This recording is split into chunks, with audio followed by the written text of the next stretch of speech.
वहीं इसी बीच सीएम पुष्कर सिंह धामी देहरादून में क्या कुछ कह रहे आपको सुनाते हैं। अच्छे से इसको स्वीकार कर लूंगा कि नहीं, ये तो मुझे करना है। अब मैं हंस के करूं, अच्छे मन से करूं या खराब मन से करूं, करना पड़ेगा ना मुझे। उसी तरीके से आप लोग भी हैं। अभी तो आपका प्रशिक्षण होना है, हम लोगों ने नई व्यवस्था भी कर दी। प्रशिक्षण के दौरान ही आप लोगों को जो है जो क्या बोलते हैं उसको, सवेतन जो है आप लोगों को कर दिया गया है। तो ये मानिए कि अब आपको जो है अपनी आदत ऐसे बना लेनी है। आप लोग मेरी बात समझ गए ना मैं क्या कहना चाह रहा हूं। वो जो कहते हैं ना, मन अच्छा बना लीजिए। कल मैंने एक शेर सुनाया था, वो कहते हैं वो नजरें बदल दीजिए नजारे बदल जाएंगे, खुद को बदल दीजिए सितारे बदल जाएंगे। अरे कहते हैं अरे कश्ती बदलने से क्या फायदा, अरे कश्ती बदलने से क्या फायदा, दिशा बदल दीजिए किनारे बदल जाएंगे। तो अपनी सोच जैसी रखेंगे हम। कहते हैं ना वो मन के हारे, मन के जीते जीत है और मन के हारे हार।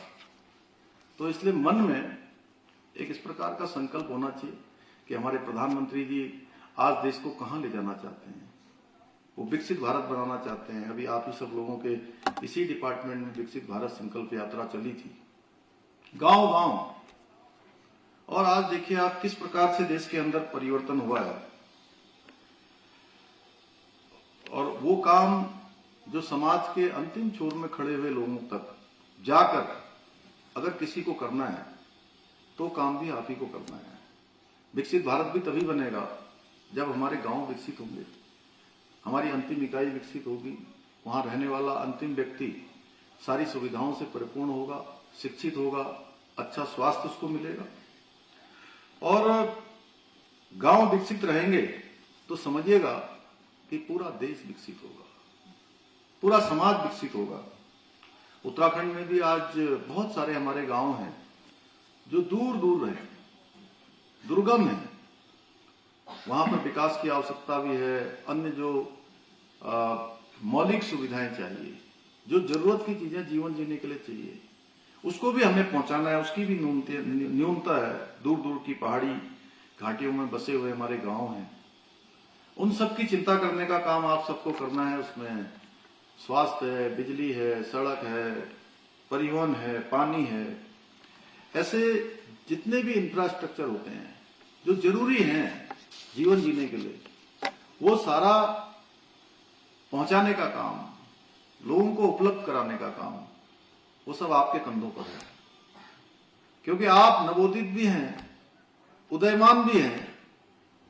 और जो अगले 25 साल जिसको हमारे प्रधानमंत्री जी ने अमृत काल की संज्ञा दी है, वो अमृत काल केवल अमृत काल नहीं है।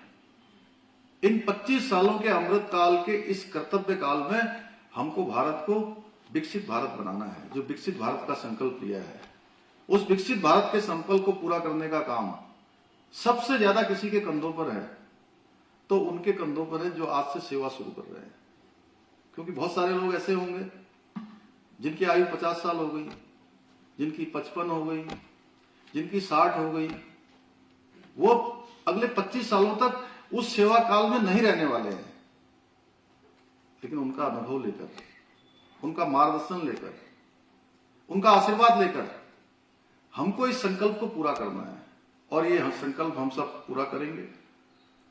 आप सब लोगों को यह भी सुनिश्चित करना होगा कि जो गांव के अंदर जाने वाले रास्ते हैं वो ठीक हों, जल निकासी की व्यवस्था अच्छी हो, राज्य सरकार की तरफ से जो जाने वाली हमारे फंड है, सुविधाएं हैं, स्वीकृतियां हैं, वो ठीक प्रकार से पारदर्शी तरीके से लोगों तक पहुंचे।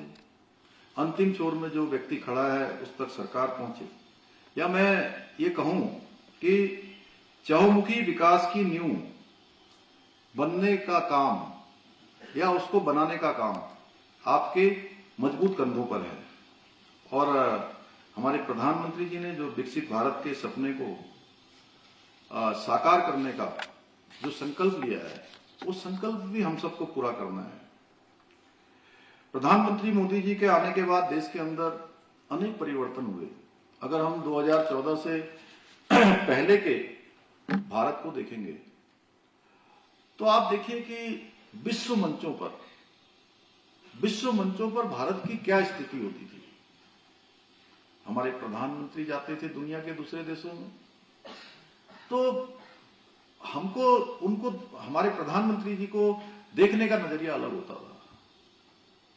और प्रधानमंत्री कोई एक व्यक्ति नहीं होता है, प्रधानमंत्री तो पूरे देश का प्रतिनिधि होता है, पूरे देशवासियों की शान होता है। उसका सम्मान, उसका आदर, चाहे वो किसी राजनीतिक दल का हो, पूरे देश का सम्मान होता है। 2014 के बाद पूरे विश्व के मंचों पर वैश्विक स्थिति में बड़ा परिवर्तन आया और मोदी जी के बनने के बाद जो हमारी एक पहले पहचान बन चुकी थी कि भारत अपने हितों की बात भी विश्व मंचों पर नहीं कर पाता था। मनमाना तो छोड़िए, बात ही नहीं करता था, कोई सुनता भी नहीं था। और हमारी पहचान बन गई थी कि हम पिछलग्गू भारत हैं, हम दग्गू भारत हैं, अपने हितों की बात भी न कह सकने वाले देश के रूप में हमारी पहचान पूरे विश्व के अंदर हो गई थी। और आज पूरा परिदृश्य बदल गया है।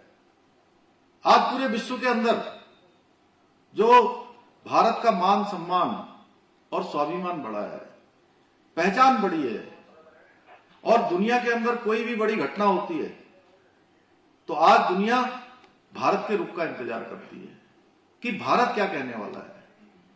क्योंकि अनेक ऐसे वाक्य हुए हैं, रूस यूक्रेन युद्ध का आप देख लीजिए, किस प्रकार से वहां के जो हमारे पढ़ने वाले हमारे देश के विद्यार्थी थे, मेडिकल एजुकेशन, अन्य एजुकेशन पर जो काम करते थे, उनको किस प्रकार से बाहर निकाला गया। कोरोना महामारी को देख लीजिए, कोरोना महामारी में दुनिया के दूसरे देशों को किस प्रकार से अपने देश के साथ साथ वैक्सीन देने का काम हुआ। और साथ ही साथ भारत के अंदर भी, जहां लोग सोचते थे कि ये महामारी इस महामारी में भारत दुनिया के लिए एक जिम्मेदारी बन जाएगा, बोझ बन जाएगा,